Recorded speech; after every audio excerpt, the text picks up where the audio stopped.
Sin embargo, el factor preparador al hacer el nombramiento no era extraño que la mayoría de las empresas y los gerentes en vía de ascenso consideraban que el contenido y la posibilidad del cargo tenían una importancia crucial. Los beneficios en el material de desarrollo frecuentemente eran secundarios y lo que es más importante desde el punto de vista del desarrollo rara vez se discutía con el individuo. A veces los traslados afectaban más a una persona y de manera de un juego de ajedrez que se mueven en varias fichas como parte de una estrategia total. Tales traslados solían identificarse con los requisitos específicos del cargo y muy rara vez con las oportunidades del desarrollo. La paradoja es que mientras un sistema de desarrollo gerencial busca identificar las oportunidades del cargo como oportunidades de desarrollo, el sistema gerencial mismo opera como prioridades diferentes. El sistema puede estar cambiando permanentemente. Los cambios en el medio empresarial, en los objetivos, en la estructura, en la empresa, quizás lo más importante en el poder de ciertos individuos, influyen en la posibilidad de afectar traslados planificados, pero quizás reducen el número de estos. Las organizaciones podían sostener que tenían más planificación y que la ejecutaban con más éxito de lo que reconocían los directivos que supuestamente eran afectivos. Si había existido un sistema durante su carrera, la mayor parte de ellos consideraba que no había influenciado en su traslado. La decisión sobre el cargo que debían asumir atribuyeron las fuerzas de convicción de los mismos individuos a la influencia especialmente fuerte de algunas personas. En las organizaciones directivas se sentían incómodos con esta descripción de la realidad que creían haber experimentado y presentaban fórmulas regularmente correctivas, manifestaban que quizás alguien en alguna parte les había planificado quizás algo. El sistema puede por lo menos parecer haber omitido operaciones en las personas afectadas. Las empresas mismas explicaron que eran arriesgados y difícil de comunicar los planes de traslado, porque la mención de posibilidades parecía traducirse en promesas en la mente del beneficiario. Así era inevitable en parte un vacío entre sus planes supuestos y las declaraciones entre los directivos. También se pensó que si los directivos atribuían a sus traslados exclusivamente a su propio desempeño personal sobresaliente, ellos indicaría que pretendían subestimar lo que habían vivido como desarrollo planificado, pero en general los directivos atribuyeron su traslado más a un nivel de idoneidad fuera de lo razonable a factores como suerte o cambios de la estructura. Identificación de necesidades. El proceso de desarrollo mediante el curso se trató de 2 capítulos anteriores. En este capítulo vas a destacar que los gerentes siguen llegando a los cursos como resultado de un proceso que demasiada frecuencia es caótico e irresponsable.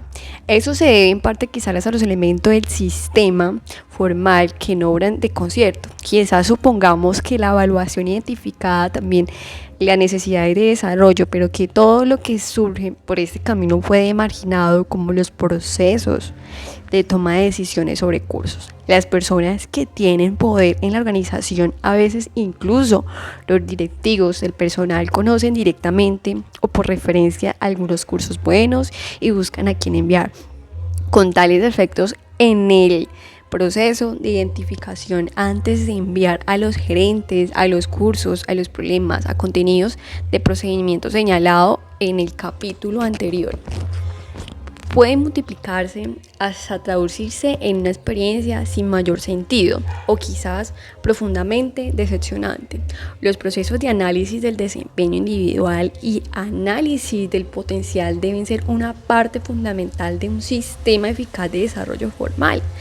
Los problemas y las oportunidades relacionadas con la evaluación ya son bien conocidas y se pueden resolver y no se limitan a la formación de gerentes para la junta.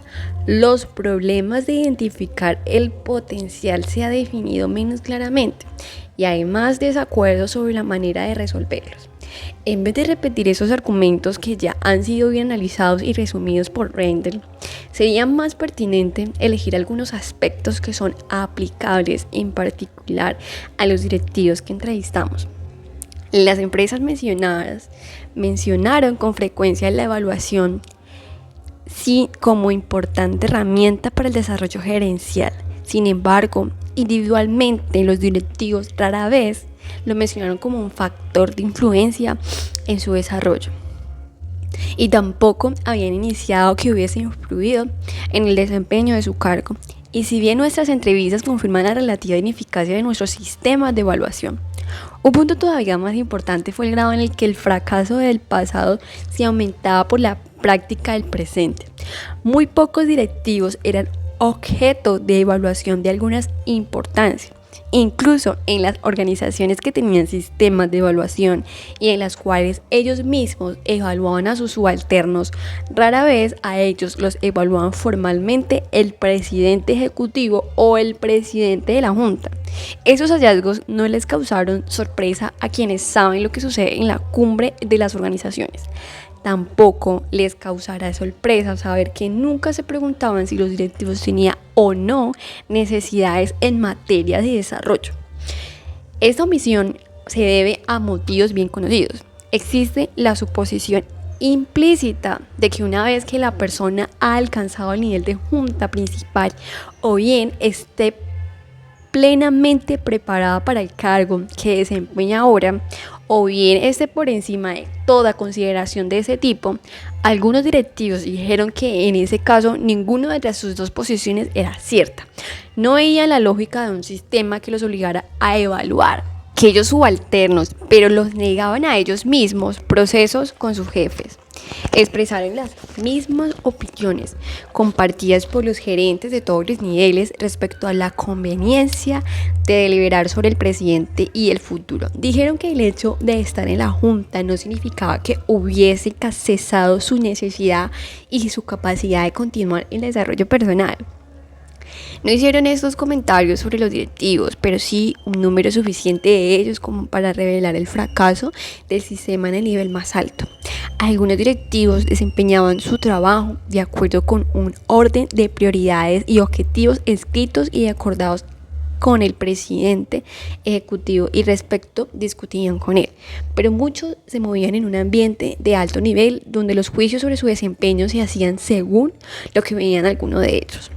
A escala muy grande y frecuentemente basado en criterios muy vagos en los que se esperaba de ellos, es comprensible que los directivos, aunque en muchos casos dejaron claramente establecido su inconformidad con ello, no fueron necesariamente partidarios de un proceso altamente estructurado que podría considerar aplicable a nivel inferior al suyo, pero la mayoría parte de ellos, aunque no ambicionaban el último paso de convertirse en presidentes ejecutivos. Si bien la necesidad de surgir desarrollándose en un cargo actual, surgían problemas nuevos, había que satisfacer nuevas necesidades y el hecho de tener la experiencia necesaria para desempeñar el cargo de tal como estaban el año pasado, no significaba que tuvieran todas las habilidades necesarias para desempeñarlo en este año. En el capítulo 13 se describe el proceso mediante el cual sería posible mejorar esa área en la que tan importante y potencialmente tan productiva para el mejoramiento del desarrollo formal en la cumbre. Argumentos a favor del desarrollo del tipo 3. Los procesos formales de desarrollo, el contrario que a veces se piensa escépticamente, los gerentes de línea no fueron inventados por especialistas en personal y desarrollo gerente. Tener algo que hacer, conquistar una posición de poder de la empresa, se diseñaron con el objetivo de superar los puntos débiles de los procesos informales y fortuitos, reconociendo que el aprendizaje mediante la experiencia solía ser insuficiente y a veces realmente perjudicial porque se enseñaban lecciones equivocadas. El hecho de que algunos sistemas formales no tengan éxito, de que los diseñadores esperaban no en motivos para abandonarlos, los mejores que se podían lograr en el desarrollo gerencial eran del tipo 2 mediante el proceso normales de cargo, seguirán siendo insuficientes para dotar al personal que está en la cumbre de las habilidades y la experiencia que necesita. Por ejemplo, en el tipo 2, los procesos de aprendizaje, mejorando mediante experiencias actuales, no necesariamente cubrían el desarrollo del individuo a más largo plazo, ni las experiencias gerenciales se nos encontraban los gerentes en su cargo actual. El desarrollo formal es una parte de la solución que tiene características que lo hacen especialmente apropiado a ciertos fines. Por lo tanto, constituye una variante en tipo 3, desarrollo gerencial formal, procesos planificados que están las siguientes características. Con frecuencia ajenos a las actividades gerenciales formales, la intervención explícita de desarrollo objetivo, de desarrollos claros, también está la estructura para el desarrollo por quienes lo desarrollan.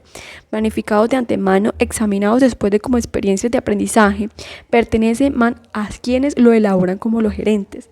Las consecuencias del desarrollo es que el aprendizaje puede ser real mediante un trabajo o aislado mediante un curso. Tiende más a ser consciente, relativamente frecuente. El gerencial podría describirse como desarrollo gerencial tipo 3. Administración para el éxito. Los profesores formales del desarrollo gerencial serían mucho más eficaces si fueran bien administrados y tuvieran un buen diseño para alcanzar las metas deseadas. Tienen que satisfacer las necesidades no del producto sino del consumidor y tener no solamente objetivos generales sino declaraciones específicas como resultados los mismos que procede a medir esos resultados. Claramente se desprendió la nueva encuesta de contactos con una amplia variedad de organizaciones fuera de esencia. En la lectura de publicaciones sobre el desarrollo gerencial que estos requisitos no han sido suficientemente entendidos. Uno de los atractivos de nuestra encuesta para muchas de las empresas participantes fue que le proporcionó un proceso. Están los objetivos del cargo claros y apropiados, buena selección del cargo, ímpetu proveniente de oportunidades y problemas de la empresa, la propiedad del sistema de compartir jerárquicamente, es decir, por gerencia en línea, por individuos autodesarrollados, por personal capacitado, desarrollado en gerencia, apropiados para la necesidad, apropiados para el individuo, basadas en la realidad gerencial. Los procesos de desarrollo están ligados.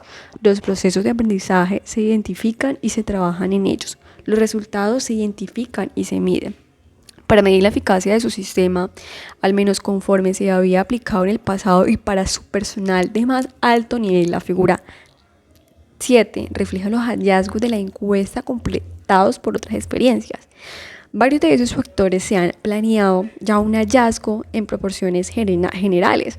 En el capítulo 8 abogaré por un concepto eventual de lo que la gerencia eficaz, las afirmaciones generalizadas sobre el todo buen gerente hace resultados menos valiosos que las declaraciones específicas sobre lo que deben hacer determinados gerentes en determinadas empresas. Por tanto, los principios gerenciales planteados arriba desde examinarse en relación a cada empresa. Debemos comprender que la aplicación específica de buenos principios puede ser más fácil e incluso más conveniente en propósitos que, hay veces que no son tan claros, no tienen apoyo en los gerentes. Mal análisis de las necesidades individuales, no convencen a los gerentes, inapropiadas para las necesidades, no son realistas. Es fácil exclusivo en algo formal, general, fuera del cargo. Planificación de la solución futura, es algo mecánico, experiencias únicas, sabor del mes. Perteneces a personas con la falta de la capacitación. Algunas organizaciones, efectivamente, Charles Hunting ha sostenido que los procesos de desarrollo gerencial forman, se adaptan y determinadas culturas organizacionales más que otras sostienen que en los procesos estándares empleados, por ejemplo, para evaluar, planificar y hacer proyecciones originaron que se le llama cultura de modelos y son apropiados para las organizaciones de estado estable formal de culturas modelo. Hendy sugiere que tales procesos serían hasta antiproducentes en las otras 3 culturas que he identificado del poder. Es necesario ver sus argumentos como una parte de la descripción completa de aquellas culturas a fin de comprender cómo se aplican sus comentarios en el desarrollo gerencial. Sin embargo, uno de los puntos centrales encaja fácilmente, no solo es posible que todo concepto de desarrollo gerencial resulte inapropiado en ciertas organizaciones, sino un proceso particular de desarrollo gerencial podría adaptarse bien o no adaptarse. Un ejemplo derivado de mi propia experiencia es el de la autoevaluación. A muchos especialistas en desarrollo gerencial les atrae la idea de lograr un gerente análisis, propósito, desempeño antes la discusión formal sobre la evaluación y su aporte, su análisis a dichas evaluaciones. La introducción de tales procesos en organizaciones, en los procesos gerenciales, obedecen a una jerarquía rígida, con relaciones muy formales y de desconfianza entre los jefes y los subalternos. Terminarán en el fracaso y no van acompañados de otros cambios importantes mayores en el estilo gerencial, o sea, que terminarán en el fracaso, ¿no? Las necesidades y los procesos de desarrollo están ligados como gemelos siameses. no son pasos separados dentro de un proceso analítico racional como lo dan a entender muchos sistemas de desarrollo gerencial. También pueden haber conflictos entre los aspectos diferentes de desarrollo gerencial de forma eficaz. Centrar el desarrollo en las realidades actuales y futuras en los cargos gerenciales es algo muy llamativo, por lo que práctico y por sus resultados inmediatos. El desarrollo planificado para producir una serie identificada de habilidades gerenciales resulta más eficaz que el enfoque improvisado que se basa en la idea de que todos los gerentes necesitan las mismas habilidades. Sin embargo, estas prioridades están en conflicto. De hecho, en que las organizaciones y su exigencia varían en los años. Si hubiéramos sabido siquiera hace 10 años que la estructura de nuestra empresa se iba a basar en estos años en 15 centímetros de utilidades, no habríamos propuesto formar gerentes capaces de administrar los centros de utilidades. Nuestro sistema de desarrollo gerencial se adaptaba a una estructura organizacional muy diferente. Los conceptos de eficacia incluso dentro de una función pueden cambiar notoriamente. Conozco varias empresas que han modificado gratamente su concepto de lo que le funciona el marketing, y el mismo proceso puede estar ocurriendo en la función del personal. Un sistema que puede haber estado directamente relacionado con muchos de los aspectos de medios para el éxito puede dejar de ser aplicable si no se reconocen los cambios a medida que ocurren. Aunque no se haya podido hacer ninguna planificación para afrontarlos, esos ejemplos muestran algunos de los problemas de los sistemas formales de desarrollo gerencial dentro del medio gerencial real. Dicho medio, aunque no sea abiertamente hostil, hace que la planeación a largo plazo sea menos productiva de lo deseado. Si una empresa, por ejemplo, ha tenido un periodo prolongado de éxito, es improbable que utilice procesos formales que les ayuden a los gerentes a aprender por la experiencia de la adversidad. No obstante, es posible que la empresa necesite precisamente la capacidad de afrontar la adversidad si llega el momento del monopolios. Se convirtieron en monopolios por productos y servicios. Probablemente no habrían establecido procesos formales de desarrollo gerencial que enseñaban a afrontar las duras realidades de la competencia. Esto no significa que sea imposible planificar o que no valga la pena hacerlo. Lo que indica es que debe haber un nivel razonable de humildad respecto a los resultados probables. Administración de carreras. La conclusión general de nuestra encuesta fue que en la mayoría de los casos ni la organización ni el individuo había administrado las carreras en el sentido de un plan bien diseñado y bien aplicado para llevar a la gente hasta la cumbre.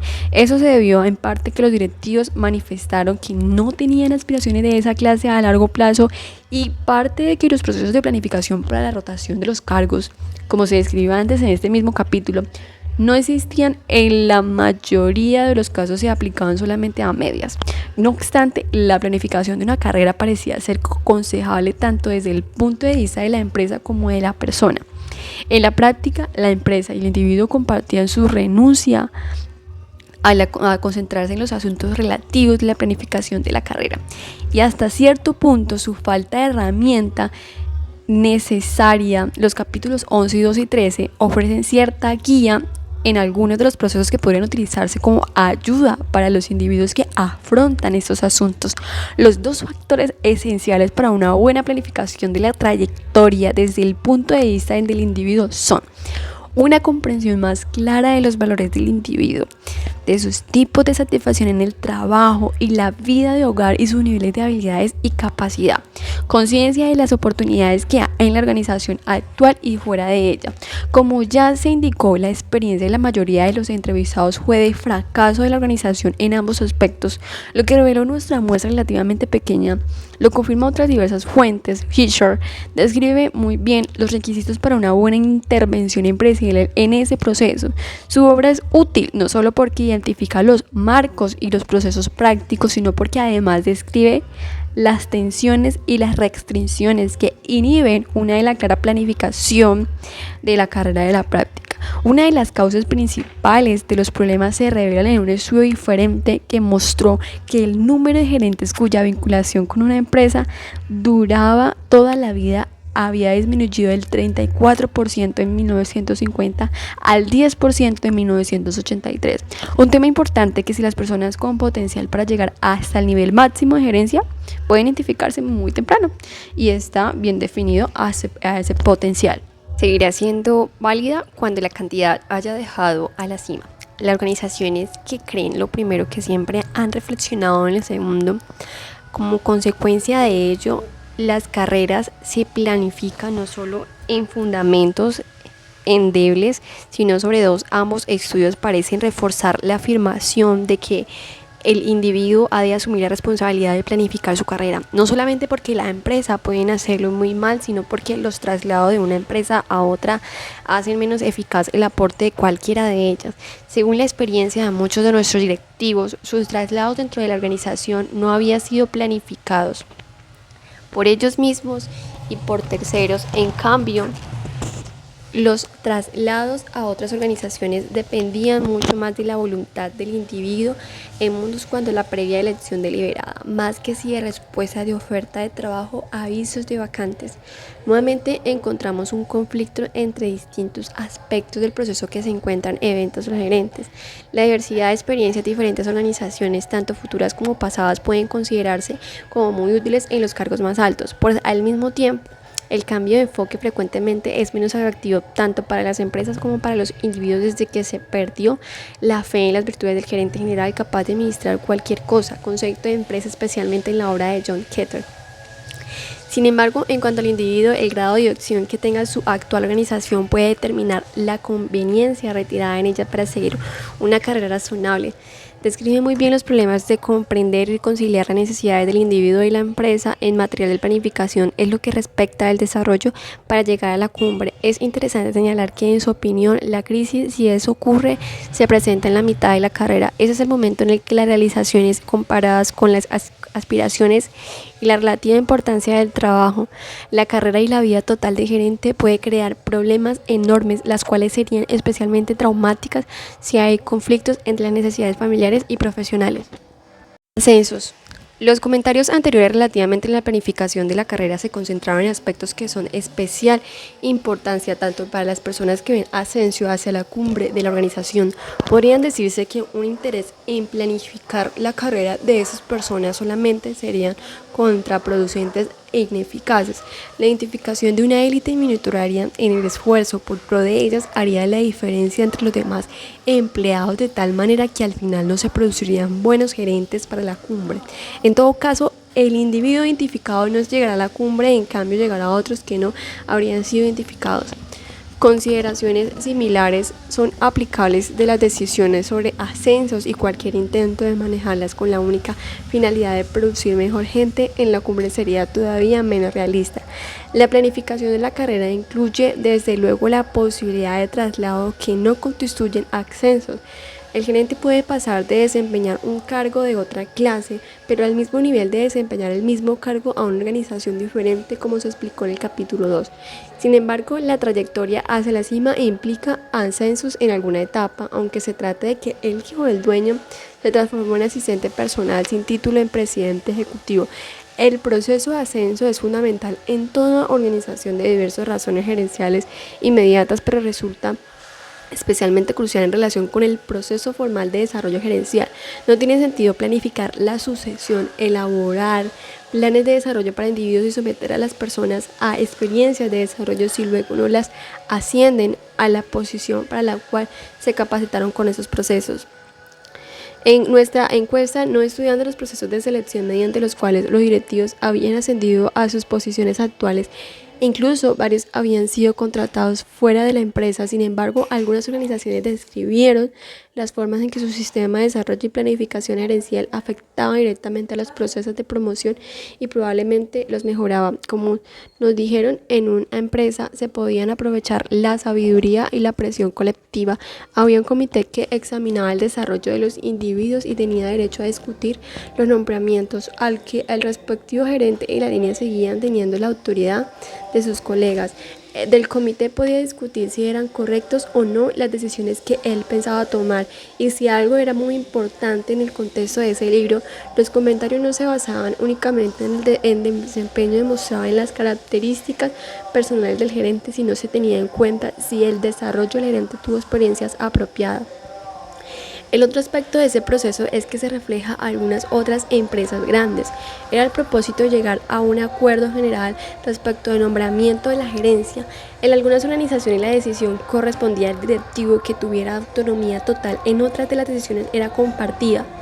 Esto era especialmente importante no solo porque se multiplicaba la cantidad de información disponible sobre la persona y a veces sobre su calidad, sino también porque se ponía en juego los aspectos relacionados con tal que era mayor conveniencia para la empresa. Los directivos de líneas que tomaban autónomamente decisiones se inclinaban, obviamente, por la que le parezca acertada en relación a sus intereses egoístas. Cuando sus colegas tomaban parte del proceso de ascenso, pueden inclinarse hacia decisiones que serían igualmente acertadas, pero conforme a otros criterios. Los intereses de la empresa en el proceso de ascenso, al igual que en otros procesos de selección, suele haber graves fallas, la mayoría de las cuales en el hecho de no identificar los requisitos para un buen desempeño del cargo. No los consiguientes requisitos deben cumplir el gerente que lo desempeña. Muchas veces el sucesor aparente es muy visible y el estudio concienzudo de lo que es necesario hacer ocupa un lugar bajo en la lista de prioridades gerenciales. En muchas empresas los gerentes no conocen el proceso utilizado para determinar los ascensos, sencillamente es algo que decide el jefe y su respectivo jefe y su comité. Tampoco conoce los criterios para determinar las actitudes para el ascenso. Algunos directivos insisten mucho en que debían su éxito al trabajo denotado y un poquito de suerte, y que no incidía la política interna del hecho de haber caído en gracia. En alguien importante, tales factores indudablemente varían de una organización a otra. Sin embargo, hubo anécdotas de personas que lograban crear una buena impresión o, según se creían, habían salido adelante no por el buen desempeño de su cargo, sino por ser predilectas de alguien. Según mi experiencia, muchos gerentes harían todo lo posible por evadir los procesos formales de ascenso, tales como avisos internos, juntas de selección, si cree que tienen el candidato óptimo para el cargo, pero ese proceder no les impide quejarse si los miembros procesos se aplicaban en desventaja suya. Los candidatos hoy para un ascenso pueden no ser el apropiado a corto o a largo plazo. Un sistema de desarrollo gerencial o de planificación de la carrera que no se ocupe de tomar decisiones acertadas en materia de ascenso, especialmente para los cargos más altos, probablemente fracasará. Personal de fuera. La necesidad de buscar sucesores para el nivel de la junta fuera de la empresa no necesariamente implica una crítica de los sistemas de desarrollo gerencial, los cuales han satisfecho más o menos adecuadamente las expectativas del pasado. Expectativas de ahora cambiaron. Las organizaciones pueden buscar afuera habilidades y experiencias que sencillamente no podían de producir antes. Para los fines de este libro, saber que las empresas buscan personal fuera es menor importante que saber que las consecuencias pueden menoscabarse la confianza del desarrollo de la gerencia en la organización. Una consecuencia de índole de personal de los recién llegados vienen en puntos fuertes, pero también con puntos débiles. Probablemente serán imperfectos en el sentido de que, al igual que todo el mundo, tienen grandes capacidades en un aspecto y fallas en otros. También tendrán ciertas fallas en relación con las necesidades específicas de su nueva empresa, especialmente en lo que respecta al conocimiento de su cultura. Muchas veces se trae personal de fuera, por ejemplo, para hacer un cambio que los altos ejecutivos no pueden o no quieren hacer. No se ha demostrado claramente que tales intentos tengan un buen éxito, pues como encontramos en nuestra encuesta, las organizaciones suelen ser muy hábiles para rechazar cuerpos extraños. Uno de los campos del desarrollo gerencial que no se ha estudiado de hecho es que no se toman medidas para el desarrollo de muchos estos recién llegados, especialmente a nivel más alto. Es preciso evaluar como parte del proceso de selección si han demostrado o no la capacidad de moverse en un nuevo ambiente. Si sus antecedentes hacen pensar que son capaces de manejar la nueva situación, existe una gran necesidad material de desarrollo que le llamaría el problema de la introducción. A niveles más altos es el problema de familiarizar recién llegado lo más pronto posible con el nuevo ambiente. La manera distinta de hacer las cosas, la red poder de la influencia que determinan en gran parte de su éxito en el nuevo cargo, el efecto que ejercen dichos factores en el desempeño del cargo, el riesgo innecesario abandonan nuevos directivos cuya contratación habrá sido costosa y cuyos desempeños a profundidad sin ninguna planificación Luego ponerlos en práctica, quizás durante los 6 primeros meses. Responsabilidades gerenciales individuales. En términos de organización es maravillosamente neutra, además que engañosa en el sentido de que no son las organizaciones las que toman medidas, sino los gerentes individualmente. La administración del desarrollo gerencial en nombre de la organización sería obviamente afectada por la actitud del gerente hacia el proceso comprendido. Un factor de influencia será desde luego el concepto que el gerente tenga de la conveniencia del desarrollo gerencial que forma su propio desarrollo personal. Otros factores que afectan la actitud del gerente son cómo creo que esos procesos serían útiles para que eso se desarrollen directamente para mí o indirectamente. Algo que está perjudicando el desempeño gerencial en esta que está a mi cargo que podría corregir en tales procesos. ¿Habría algún castigo que no participo eficazmente? ¿Qué lugar ocupa esas actividades de las prioridades de los que yo considero correcto y en las prioridades de mis jefes? ¿En qué grado son aplicables los procesos y el contenido del desarrollo gerencial de forma de la vida gerencial tal como conozco yo? La mayoría de los gerentes comprensiblemente dedican tiempo a actividades que les gusta y para las cuales son hábiles. Prefieren dedicarse a ellas en lugar de emprender actividades que podrían ser realmente importantes pero que les gusta menos y para las cuales necesitan habilidades que ellos no están muy seguros de tener. Considerando pues que muchas de las respuestas a las preguntas que aparecen ante la respetada participación en desarrollo gerencial formal, el respecto la exige un comportamiento gerencial diferente del que aplican en otros aspectos de la vida gerencial, no enseña la actitud tibia de muchos gerentes hacia el desarrollo gerencial como un proceso formal. Por otra parte, a medida que los gerentes adquieren experiencias que van dando su cuenta en lo que necesitan hacer por sí mismos, si tienen un jefe que no participa plenamente en las operaciones del desarrollo gerencial, encontrarán maneras de evadir el problema. Si piensa que el sistema de desarrollo gerencial no les dará la respuesta que busca, también evadirán el sistema. Le interesaba mucho un cargo que estaría vacante en otra parte de la organización donde se trabajaba. Sabía que el sistema actual no tendría en cuenta como candidato si el jefe no presentaba como candidato. Se las arregló para viajar en automóvil con el director de la división y creo que sin ser descarado manifestó interés en las cosas que había que hacer y más tratar de demostrar que el individuo es capaz. 3 meses más tarde se nombraron en el cargo. Sabía que para progresar necesitaba experiencia en el exterior, pero que le dijeron que no lograría si lo tenía de experiencia en gerencial de producción. El jefe no le convenía soltarse, pero se insistió tanto hasta que lo trasladaron a la producción. 18 meses después se lo llevaron al exterior. La idea de la experiencia autoiniciada es que el gerente asume la responsabilidad de obtener el cargo, que se parece mucho a la idea de autodesarrollo. Se muestra cómo los aspectos del autodesarrollo expresan el concepto de desarrollo gerencial como un proceso que hace el individuo y no lo hace por él. Hay que incorporar plenamente el autodesarrollo en los procesos gerenciales formales. Es una manera de definir qué forma el individuo llegará a la solución de desarrollo apropiada.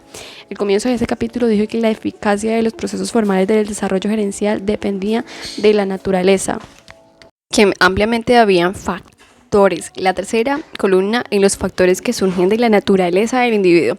Las dos columnas sumadas muestran 4 factores de las variables gerenciales, 4 tipos. En la columna central se describen los procesos de desarrollo gerencial que ligan a los factores generales del individuo. No son hechos entre regímenes específicos, sino que se aplican en general a las 2 columnas. Entonces están elementos generales de los contingentes. Contenido del cargo, estructura organizacional, el clima organizacional, problemas, aspectos oportunos, planes empresariales, recompensas por el desarrollo, historial de desarrollo gerencial, accidentes, jefes, colegas, subalternos, la vinculación entre proceso de desarrollo gerencial, que aparece la identificación de las necesidades y potencialidad, el examen de necesidades empresariales, la planificación para subir las necesidades individuales, selección de procesos eficaces, necesidades individuales y necesidades empresariales. Están los factores individuales, que sabe el reconocimiento de la necesidad y la identificación del beneficio y el desempeño. Están las expectativas de recompensa, experiencias para saldas, estilos de aprendizaje preferido, habilidades de aprendizaje, plan para la carrera, obstáculos personales, capacidades, medio personal y demás. Administración del desarrollo gerencial en todo tipo. La experiencia en la encuesta y análisis de sus resultados nos llevó a la elaboración del modelo descriptivo de 3 tipos de desarrollo gerencial. Una descripción anterior de dicho desarrollo como un intento por mejorar la eficacia gerencial mediante un proceso de aprendizaje planificado y deliberado. resultó insuficiente, impreciso, aunque yo había escrito un libro que describía la manera de aprovechar las experiencias generales reales como oportunidades de aprendizaje. No había dado el paso conceptual de crear un nuevo modelo de desarrollo gerencial. Ahora los primeros 6 capítulos de ese libro han expuesto los elementos esenciales del modelo. Termino ese capítulo con el modelo completo que señala los 3 tipos. Considero que el modelo a la vez conceptual y práctico en el sentido de que se permite identificar inmediatamente actividades específicas de la vida real. La necesidad de trazar líneas en una hoja enciende el problema de que las personas pueden ver 2 tipos totalmente independientes y crear que excluyen mutuamente. Por eso tienen líneas onduladas y ligeramente indeterminadas. No hay altos muros entre unos y otros tipos. Se aproxima el sentido de que la misma actividad puede transformarse mediante reflexión y planificación de un proceso de aprendizaje fortuito y no muy eficaz ni más ineficaz. Similarmente, las líneas divisoras de entre tipo 2 y 3 se pueden atravesar fácilmente, tal como se sugiere en el capítulo 6. Por ejemplo, los cursos diseñados específicamente para el aprendizaje puede ser, sin embargo, incluir un elemento de realidad muy sustancial. La mejor ilustración de ello probablemente sea el proceso de aprendizaje por acción. Aquí tenemos una combinación de trabajo real, normalmente sobre un proyecto en el cual, sin embargo, el objetivo principal de la actividad es facilitar el aprendizaje del desarrollo. Por tanto, un proceso de desarrollo gerencial bien administrado hará que los gerentes participen en los 3 tipos de desarrollo. Claro que una de las mejores maneras de promover la gerencia es mostrando a los gerentes las actividades de aprendizaje que han de participar.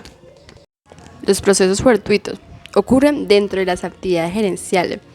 La intención explícita de realizar una labor, no hay objetivos de desarrollo claros, no estructurado, la planificación es antemano, pertenencia a los gerentes. Bueno, están los procesos fortuitos tipo 2. Ocurren entre las actividades gerenciales, objetivos de desarrollo claros, el aprendizaje de los gerentes, y también está el tipo 3, que es desarrollo formal, procesos planificados frecuentemente alejados de las actividades gerenciales. La intención explícita del desarrollo, objetivos de desarrollo claros, estarán planificados de antemano y examinados. Pueden llevarse al mundo real y implicarse en él. Tales vínculos no son claros en características convenientes y sensatas del desarrollo gerencial, sino que además uno de los propósitos principales del desarrollo gerencial debe ser facilitado precisamente esa clase de transferencia en las actividades de aprendizaje del mundo real. Los procesos del tipo 3 no deben concentrarse únicamente en la adquisición de técnicas y conocimientos generales, sino que además deben aplicarse más fundamentalmente en capacitar a los gerentes para aprender a mejorar su modo real para trabajar por medio de ese tipo. Los procesos empleados dentro del desarrollo tipo 3 son efectivamente realistas, entonces el objetivo que acabo de fingir es fijar también que se vuelvan realistas. En resumen, los elementos del desarrollo gerencial formal ya son relativamente bien conocidos. Algunos de los directivos que participan en nuestra encuesta demostraron que en práctica la ideal planificar el desarrollo de los individuos más importantes en la toma de decisiones de una empresa. La falta de resultados se puede atribuir en procesos empleados habitualmente para identificar las necesidades y el hecho de no comunicarle los planes a las personas comprendidas. Otra causa del problema mayor aún es quizás la tendencia a establecer el desarrollo gerencial como un proceso aislado de la realidad de la gerencia.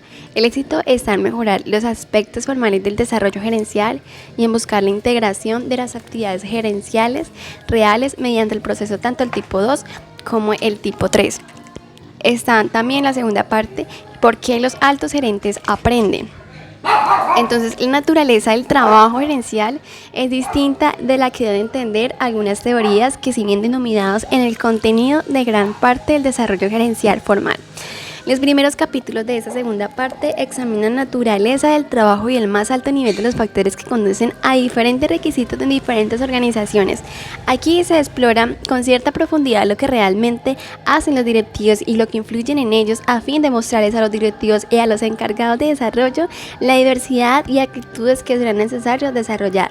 La serie de ejemplos respalda y amplía los planteados capítulos anteriores. Los 2 últimos capítulos de la segunda parte describen los procesos de aprendizaje en cuestión de la individualidad del aprendiz. Le agregan una nueva dimensión y la comprensión necesaria para que sea un buen desarrollo. El octavo es el desarrollo para qué. En capítulos anteriores se describieron los procesos mediante el cual los gerentes y los directivos aprenden y se desarrollan en su camino hacia la cumbre, y se explicó por qué los buenos procesos de desarrollo se centran en la realidad de los gerentes que hacen. Muchos de los procesos de desarrollo estaban ligados, desde luego, conscientemente o inconscientemente, a los cargos que se estaban desempeñando en el momento a nivel gerencial particular de entonces, pero tanto antes de llegar a la cima como después, lo ideal es evaluar las necesidades de los individuos en materia de desarrollo, comparándolos no solamente con un concepto general de lo que son buenos gerentes necesitan para poder desempeñar bien, sino también con ciertas perspectivas de la tarea y los papeles que deben desempeñar bien en la cumbre. En ese capítulo, pues nos interesa plantear lo que los directivos necesitan hacer bien en particular. Se dejaron al lado varios de los requisitos que se aplican a los gerentes en todos los niveles. Por ejemplo, los gerentes necesitan saber realizar buenas entrevistas, comunicarse bien, fijar metas, vigilar el desempeño. Aquí lo que interesa es ver las características del cargo del directivo, que son diferentes de los cargos gerenciales, aunque no necesariamente aún a nivel intelectual, como se ha participado de escribir algunos autores. El concepto clásico de la responsabilidad gerencial. Henry Fayol, el primer autor importante que trajo temas gerenciales, identificó 5 funciones básicas de la gerencia: planificación, organización, coordinación, mando y control, en sus distintas formas, generalmente ampliando el número de funciones para incluir cosas como dotar al personal, dirigir presupuestos. Ese tipo de descripción de lo que debe hacer el gerente, denominado los trabajos de los autores que descubrieron sobre gerencia. Los estudiantes, quizás en cierta medida, el análisis que emplearon los gerentes en su trabajo al hacer descripciones formales de cargo, si bien estas descripciones no han desaparecido enteramente en las publicaciones, a veces en forma de actuación, ni en las dimensiones de la empresa, los pensadores serios se han destacado porque consideran que no tienen importancia salvo al sentido histórico. Parece que probablemente la haya empleado muchos gerentes como un medio de ejecución de trabajo gerencial en la práctica. El hecho que ese determinado haya durante tanto tiempo en las publicaciones individuales dice sobre todo la relación de la novedad. Incluso en los Estados Unidos se trata de gerencia como un proceso serio. La definición clásica nos ayuda a dar pautas para los finales de desarrollo. En el mayor de los casos reúne una de las descripciones de los que los ejecutivos pueden estar tratando de lograr y no describen lo que hace. Si un directivo celebra reuniones semanales de la gerencia, ventilan ciertos problemas con un proveedor, puede estar ocupándose en todos los procesos descritos por Fayol. Sin embargo, la única manera útil de ver las acciones gerenciales se especifican las preguntas que hacen el gerente. La manera de lograr que otros participantes en la reunión estén compartiendo específicamente es lo que se describe a aquello que los gerentes deben hacer con eficacia y por tanto el cual debe ser el objetivo del proceso del desarrollo. La idea que tienen los gerentes mismos confunden, pues tienen que ver no tanto con lo que hacen los gerentes, sino como lo que son. Cuando se les pide que se les describan habilidades o las áreas específicas necesitan a un gerente. Prácticamente un grupo hicieron un buen grado y una facilidad de listas y calidades de personal. Definieron así como la certeza como calidad de las gerencias, sino en el liderazgo. Estarán muy distintos en los acordes de la lista, que incluye a los menos los siguientes: resolución, confianza en sí mismo, entusiasmo, confiabilidad, valentía, sentido del humor e iniciativa. La energía que despliegue los gerentes al hacer la lista deduce a una respuesta quejumbrosa cuando les pide que definan el sentido de la palabra. Uno de los elementos preferidos de la lista es la iniciativa. Cierto presidente ejecutivo declaró que creo que darse cuenta de lo que decía: quiero que la gente tenga aquellas verdaderas iniciativas que nunca una mala sorpresa. Cuando se trata de mostrar la dificultad de hallar un gerente que tuviera iniciativa sin nunca decirlo, respondió con un aire de sufrimiento: ojalá me pudieran ser las tareas de buscarlo. El problema de la lista de las cualidades de ese tipo sé que se apliquen a gerentes de nivel más bajo, directivos, que son esencialmente descripciones de ideas relativas de las cosas que les rodean. La actitud gerencial y no declaraciones de los que integran. Además, para los fines de este libro, casi todos los adolescentes y gran efecto, pudiéramos definirlo de tal manera que casi todos en cualidades de las cuales muy difícilmente se incluyen por medio de la capacidad y el desarrollo. En ese punto, como es de esperar, algunos ejecutivos saltarán exclusivamente, triunfantemente: yo se lo dije, considerando que el yo confirme de lo que ellos han pensado durante años. Imposible señalar los aspectos más importantes de la gerencia. Una reflexión más ponderada podría indicarles que si bien esos aspectos pueden ser muy importantes, tal vez sea imposible señalarlos. Otros aspectos que lo hacen los directivos se pueden definir como enseñar. Habilidades, eficiencia y actitudes. En lugar de la identificación de palabras sumamente generales relativas de la gerencia, el concepto clásico de la descripción es necesariamente vaga de características personales derivadas de una discusión general. Existen las alternativas de hablar con los gerentes y los directivos sobre lo que ellos realmente hacen. En el interior de una empresa, tales deliberaciones pueden estar a cargo de un especialista en capacitación o desarrollo gerencial que vaya anotado en una hoja de papel lo que piensan los gerentes sobre los contenidos y de sus cargos. Se pueden hacer repertorio de hojas que se escojan entre una lista de procesos o habilidades gerenciales deseables tomadas en otros procesos o habilidades. Organizaciones quizás de investigación. La investigación misma se puede realizar con diferentes niveles de complejidad. Creo que la más amplia y más completa hasta ahora es la que se realizó en los Estados Unidos bajo la autopsia de la American Management Association. Mediante la conversación y análisis más de 2.000 gerentes de diferentes niveles en distintos tipos de organización, se identificaron 18 características o habilidades que tienen en común todos los buenos gerentes. La investigación y sus consecuencias la narró en un libro Brad Jackson. El hecho importante acerca de una lista de aptitudes es que el AMAN ha utilizado para generar programas de desarrollo gerencial, produciendo así un vínculo directo, que rara vez se ve y se analiza en desarrollo. Ese trabajo se menciona aquí porque ofrece una buena base para compararse con otras definiciones en lo que hacen los directivos en la práctica. El mismo Boyaxi fija las normas más rigurosas para el desarrollo de gerentes, mientras opina que en gran parte la capacitación que se basa en la idea ajena de lo que se debe hacer o los gerentes es recomendar, la organización que trabajen con un modelo de gerencia explícito y probado en la organización. Las 18 actitudes que describen sirven para definir tanto el nivel de aptitud que se exigen en cualquier cargo determinado como el nivel de individuo que desempeñan los gerentes en cuanto a esas actitudes. Aunque a la primera vista parece un elaborada otra lista de generalidades y habilidades y capacidades necesarias, ciertamente se dice que las 18 aptitudes son requisitos de todo buen gerente. La validez de ese punto de vista necesariamente según varía los requisitos de las diversas organizaciones. El interesante señalado que es el libro de gerencia más vendido y quizás más leído en los últimos años en busca de la excelencia, definió en forma atractiva lo que hacen las organizaciones con en casi mismo referencia a lo que tienen que hacer las personas que dirigen la organización, excepto algunas descripciones de anécdotas sobre ciertos personajes denominados en sus empresas excelentes. Los autores no explican lo que hacen o podrían hacer los altos ejecutivos para administrar las aptitudes que describen como necesarias. Aunque algunas de sus conclusiones con mostrarles a lo siguiente capítulo arrojan la luz sobre el medio en el cual trabajan y se desarrollan los ejecutivos, nos ayudan a resolver las inquietudes de ese capítulo. Le preguntamos a los participantes de nuestra encuesta qué habilidades consideraban necesarias para el buen desempeño del trabajo que estaban haciendo. Aunque eso podría ser por derecho propio el tema de una encuesta importante y por tanto no pretendíamos que nuestro análisis fuera profundo. Se sugirieron algunos puntos interesantes e indicativos. Quizás el más interesante fue que tal como se había experimentado los miembros de nuestro grupo en otros terrenos de nuestro trabajo, las personas entrevistadas no se daban bien cuenta de las habilidades que ellas realmente necesitaban.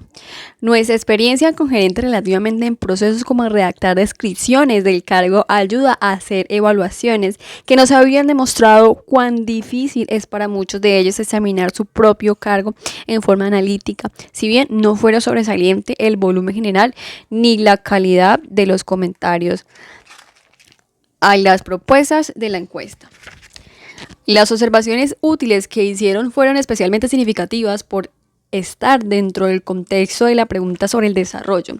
A nuestro modo de ver, las respuestas hasta cierto punto fueron más significativamente precisamente porque las personas entrevistadas tenían más conciencia de las cosas que debían hacer bien.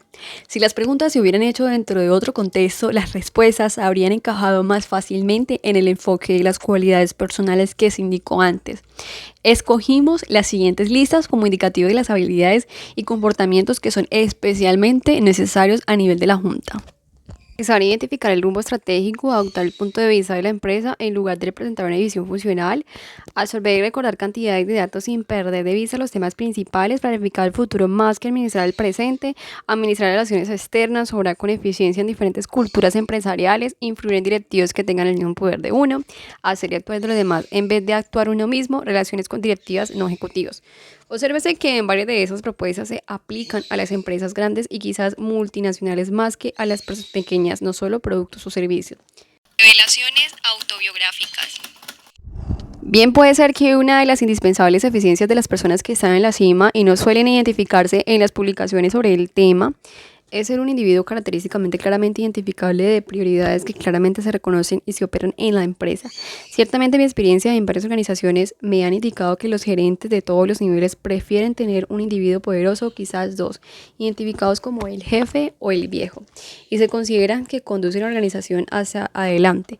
Aunque eso es obviamente mucho más cierto en la empresa manufacturada particulares en el comercio que en la administración pública del servicio civil en general, a las organizaciones como el Servicio Nacional de la Salud, a los empleados se les agrada tener en la cumbre algunos con éxitos que podían admirar. Dado el modelo competitivo de noticias sobre personalidades en la prensa y la televisión, pueden surgir individuos como figuras públicas más allá de las íntimas de sus propios éxitos. Personas que hace 20 años se habrían conocido solamente en el ámbito de su propia organización, hoy se identifican eficientemente y se proclaman como dechachos de éxito ante un público más numeroso, cuyo sector empresarial es notoriamente de individuos conocer la receta detallada de lo que han hecho los altos ejecutivos triunfantes en la creación o rescate de empresas. Si bien Leo Contés es capaz de escribir un libro en el cual narra cómo mantuvo el éxito de una empresa, la Ford, y en la forma representó la Cheese Fry, el poder de absorción de las recetas que extendieron a los gerentes y las organizaciones que fluctúan entre los exteriores del éxito y el fracaso, las anécdotas sobre los hábitos personales de los ex jefes, aunque agreguen poco el contenido gerencial del libro, bien pueden hacer aumentar sus ventas. Pueden decirse que algo sobre el estado de la industria automotriz en todas las partes fuera de la de Japón, un equivalente aproximadamente del libro de Saco Mitchell Erdős, más limitado en el sentido de que no se trataba de experiencias en dos grandes empresas o más restringido por el tiempo, en el sentido de que la obra de rescate hecha por Mitchell aparece ahora como una pausa temporal, un proceso de decaimiento permanente. Desde luego, tales libros contienen joyas relativamente en el proceso gerencial en todos los niveles. En la cima dan ejemplos de administración intenso de administrar el medio externo. Los gerentes que aplicaron las recetas de la ICOP, fijar prioridades personales, de no trabajar durante los fines de semana, hacer un examen trimestral de los objetivos, los planes, es probablemente que haya mejorado su vida personal y profesional. Los libros son verdaderamente útiles porque dan una idea de la gama de profesiones que la obra sobre los altos ejecutivos. Más allá de esto, no es probable que arrojen la luz sobre los cargos de alto nivel ni sobre el desempeño de esos cargos, entre otras cosas porque aquella autojustificación pública que es la base de tales libros representa solo una verdad a medias. Es interesante comparar las autobiografías modernas con la primera, que para ellos fue una de las más grandes de Alfred Sloan, aunque reveló que no es inmorable, digamos, en anhelo de la gloria de mostrar cuán excelente fue la administración de la General de Motors durante 40 años. Su libro así parece encerrar diferente sustancial en cuanto a su propósito. Quiso describir los procesos gerenciales en el que había dado explicación con éxito durante muchos años y analizar las razones que lo llevaron a implementar, en vez de proponerse identificar ciertas decisiones de lo que él le dijo a quien respecto a que tema de la manera novedosa en la que muchos modelos gigantes. Aunque el libro de Sloan tiene mucha más sustancia, es mucho más útil que la historia de la evolución de la práctica gerencial. Es decir, que por ejemplo, a pesar de que Sloan describe su participación personal en los procesos de selección en forma fascinante, aunque no necesariamente constituye un buen modelo para los otros presidentes ejecutivos, no tiene nada que decir sobre el gobierno central ni el medio externo. Temas sobre tanto se destacan el ICOT y el Harvard. Otras observaciones que se les pueden hacer en este libro es que la sucesión y el desarrollo no están centrados en temas de intereses a su autor. Con respecto a los libros mencionados, salvo el de Sloan, no solamente falta un concepto organizativo de los procesos gerenciales, sino que habría que ayudar en el capítulo, sino que es necesario leerlos con cautela en cuanto a la exactitud de la percepción. Algunas personas que lo han analizado no han dicho y hay versiones diferentes de las contribuciones precisas de Hyde y Ford. Indudablemente, en vez de Kleinstein, no hemos visto un punto de vista tan extenso en esta idea contraria, pero sí sabemos por analogía que otras formas de autobiografía que es necesario tener cierta cautela para aceptar las afirmaciones de un individuo sobre las cosas que él hace, cómo lo hace y con qué objetivos y con qué resultados. La analogía obvia es como el mundo de la política y cuál resulta interesante, o sea, lo que él hace, cómo lo hace y con qué objetivos. William, lo que él hace y cómo lo hace. También se puede sacar analogías al mundo del deporte, en el cual suele hacerse comparaciones en materias de liderazgo. Aquí tenemos las ventajas de contar con el estudio conciencia de Mikkel Schaap. El mismo que las anteriores narraciones de sus grandes éxitos, ese es el individuo de quien tu rival australiano declara con administración que tenía un título es gente, para explicar cómo había manipulado y cómo tendríamos el mundo de los negocios administrados a su equipo hacia el éxito. Tenemos, sin embargo, otra versión del deportista de Phil Edmonds que no aceptaba los procesos de Pringles. Edmonds presenta otra versión de la interacción entre ellos y que fracasó. Aunque estas historias ejercen cierta fascinación novelas, al igual que algunos aspectos de la historia de Ickoff y Harvard, su importancia más sustancial es que la historia de los grandes, escrita por los grandes, no solamente necesariamente es una representación exacta de lo que ellos hacen ni los resultados de lo que hacen. O sea, no es algo exacto de lo que ellos hacen ni los resultados de lo que hacen. He analizado esas historias, autobiografías en algún detalle de su gran popularidad porque parecen bastante equívocas acerca de los cargos de la cima. No digo que no deban leérselas, simplemente recomiendo una evaluación cuidadosa de lo que realmente significa. Indudablemente hay confusión entre esas dos palabras, entre líderes o gerentes. La confusión surge de parte porque es necesario describir a las personas que, aunque hacen avanzar una organización, no considerablemente normalmente como gerentes. Así puede considerarse alguna como la autopercepción. Un papel de liderazgo en la Inglaterra, la cual denota que en los años 80 él podría posiblemente reconocerse a veces como un gerente. En forma similar, en las Fuerzas Armadas el liderazgo es una cualidad indispensable y hay la tendencia de considerarlo como el aspecto más importante de las actividades cuyo fin es dirigir a la gente, más que el proceso administrativo que análogamente podría estar comprometiendo el trabajo de planificación y organización. En la vida industrial y comercial normalmente se considera que el proceso gerencial es más importante y el liderazgo sería un elemento necesario dentro del proceso gerencial. Entonces, el liderazgo vendría a ser la capacidad de influir en otros para que hagan las cosas, y cuando los investigadores comenzaron a examinar los procesos necesarios para lograr que otros actúen, los términos de estilos de liderazgo y estilos de gerencia hicieron intercambiables. El término liderazgo es sin duda importante para muchos gerentes y en el concepto de lo que deben proporcionar las personas que están a la cumbre de la organización. Como hemos mostrado en la sección anterior, es obviamente la fuerte necesaria identificar una personalidad dominante, y esto parece ser así desde el nivel de obrero hasta la cumbre misma de la organización. Aunque esa necesidad puede haber sido consciente de la atención específica que se le ha presentado en el proceso de liderazgo, ha fracturado en los últimos 40 años tras el impulso inicial luego de la guerra de 1939 y 1945 en busca de las analogías algo superficial con las enseñanzas recientes de las Fuerzas Armadas. Vino un periodo de censura en esas analogías. La relación con el militar reapareció en la obra de John Hadley, cuyas investigaciones originales sobre el tema, gracias a su labor como conferencista en el ejército, se ampliaron hacia un estudio mucho más grande de liderazgo en diversos campos de la vida. Su concepto de liderazgo es uno de los tres entrelazados que describe así: realizar la tarea, estructurar el equipo y desarrollar al individuo. En sus muchos libros sobre el tema, en el que consigue más fácilmente el más barato efecto Mountain, muchos aspectos de la lista de habilidades de liderazgo es similar a la lista de gerencia clásica mencionados anteriormente. En el comienzo de este capítulo, en efecto, incluye varias de las mismas palabras. Su obra es una forma que muestra el hecho de que las aberraciones en material de liderazgo son aplicables fuera del ámbito industrial y comercial, pero las partes más identificables de su concepto de liderazgo son esencialmente gerenciales. Es evidente que a muchas personas les gusta tener algún que ver con superior y que podría describirse como el líder. De igual manera, a algunos ejecutivos generales les gusta presentarse ese papel y resaltar su actividad describiéndose como liderazgo. Sin embargo, cuando pretendemos distinguir entre actividades de liderazgo y gerencia, parece que las cosas definidas son todos gerenciales y no quedan residuos de descripciones que casi siempre naturaleza personal y cualitativo como inspiranza de confianza. El intento que hizo Sailbourne describe que el gerente a los líderes como personas diferentes funcionan únicamente si seguimos el autor del terreno de los tipos psicológicos y si aceptamos su opinión que cierto aspecto deseable como la imaginación y la creatividad son actividades de liderazgo y no de gerencia. O mejor dicho, corresponden a un tipo psicológico que se convierte en el líder y no en otro tipo de poder que es el buen gerente.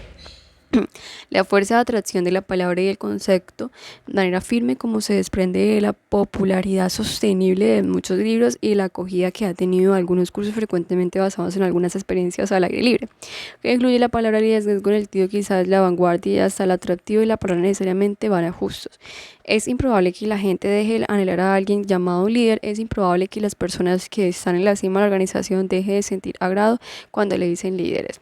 Y parece todavía menos probable que surja algo en relación a los procesos de liderazgo que se diferencien en superficies de los procesos gerenciales como para la lista sobre cuál de las conductas que llevan en procesos de desarrollo. La realidad de la gerencia a la investigación. Existe la imagen supuestamente ideal trazada por los teóricos clásicos, se despliegan muy claramente a nivel de alta la organización de los 4 trabajos importantes de la investigación que demuestran el concepto clásico como imagen útil, 3 estudios hechos en la cumbre de la organización. En efecto, el primer estudio de Swartwood Cox se refiere a directivos ejecutivos. Los investigadores se valieron de 4 procesos para determinar la realidad: diarios, personas, cuestionarios, entrevistas, observaciones que cada uno utilizó en diferentes proporciones. El punto esencial que diferencia a esos estudios de los descritos antes, desde luego, el material teórico anecdótico que se basa en datos muy escasos, que es el material que el producto estudiado lo que realmente ocurrió y analizado sistemáticamente el material para llegar a conclusiones solamente que estuvieron apoyadas por experiencias empíricas evidentes. El trabajo Raspberry es sin duda el más amplio de lo que respecta al tiempo de la investigación y a la cantidad de gerentes incluidos, que ya son centenares, aunque sus datos son los más importantes e inclusivos sencillamente por el volumen, no tratan específicamente del nivel más alto. Sin embargo, sus conclusiones son tan importantes y tienen tanto en común, novedoso y original el estudio de Carlson, resumiendo sus características principales. Los gerentes no trabajan de acuerdo con los temas bien delineados organizados a las facultades de administración clásica. Sus actividades se caracterizan por la brevedad, la variedad y la fragmentación. Pasan la mayor parte del tiempo no en razonamientos organizados, sino en interacción con otras personas. Trabajan en un ritmo rápido y constante y disponen de poco tiempo libre. Lejos de estar sujetados a los comentarios sumamente gerenciales respecto a lo que hacen todos los gerentes, hay una sustancial diversidad de exigentes objetivas en el cargo gerenciales. Además de las diferencias objetivas, por ejemplo, entre un gerente de ventas y una investigación, los gerentes tienen opciones personales que afectan a lo que hacen en la práctica. Muchas veces los gerentes consideran que en su cargo de controlado las exigencias que les hacen a las restricciones que los rodean y poco reconocen las opciones que realmente tienen o podrían tener. Esas opciones diferentes no se dan a explicar sencillamente en función del estilo gerencial, por ejemplo, si sea un directivo o consultativo, sino en función del contenido real de la que la persona del cargo opta por hacer.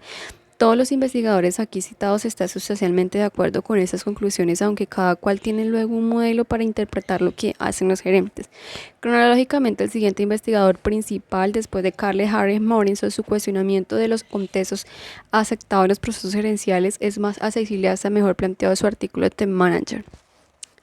El presidente ejecutivo, mientras traslada al gerente como una planificadora sistemática, tendía a establecer las diferencias que había en un desempeño de los cargos gerenciales, similitudes esenciales que le parecían que tenían importancia en las diferencias, si bien consideraban que eran importantes. Les explicó la teoría de la contingencia, diciendo que en el desempeño influían las organizaciones mismas, la industria y el medio, los factores del cargo mismo, el impacto que produce las personas que tienen el cargo en cuanto a personas y estilos. Los factores estructurales del momento, quizás aspectos relativamente pasajeros, encontró que sus ejecutivos trabajaban sin tregua ni pausa. Con la misma brevedad, variedad y fragmentación que identificó a Osborne, mostraba una clara preferencia por la acción, vivencias que pasaron el significado de actividades que son el momento específico o bien definidas, posiblemente no rutinarias. El tiempo para pensar tenía menos acogida, dedicaban gran parte de su tiempo a la comunicación oral, lo cual preferían mucho más que la escrita. Consideraban que el contacto personal frente a frente era el mejor proceso, juzgar con el tiempo que efectivamente le dedicaban. Los ejecutivos tenían una amplia serie de contactos con sus superiores subalternos y personas de afuera. La identificación de la similitud esencial entre los cargos gerenciales, según Misfo, fue cuidadosamente cualificada según los factores contingentes que aparecían arriba. Las similitudes se expresaban en función de 10 papeles, como se ve en la página siguiente. Aunque Mitchell manifestaba que todo gerente desempeñaba 10 papeles, reconoce que cada gerente les concedería distintas prioridades, presumiblemente empleaba mencionado análisis de contingencia. La descripción que hizo Manhome de los papeles, además de su importancia fundamental como análisis de lo que realizaban los altos ejecutivos, según sus observaciones, es sumamente valioso para fines de desarrollo. Es un análisis que los gerentes pueden utilizar fácilmente para examinar sus propios cargos. Por ejemplo, clarificados los papeles de acuerdo con la prioridad que se les concede con el tiempo y los que dedican. Esto a su vez puede conducir a análisis de las prioridades que les conceden a su papel en el tiempo que le dedican, a apreciados en caso negativo que deben hacer al respecto. La consecuencia de cuanto al desarrollo puede ser un examen de la clase de habilidades que el ejecutivo necesita para desempeñarse ese papel, cuya falta de esas produce la aparente baja prioridad que se le concede a determinado aspecto.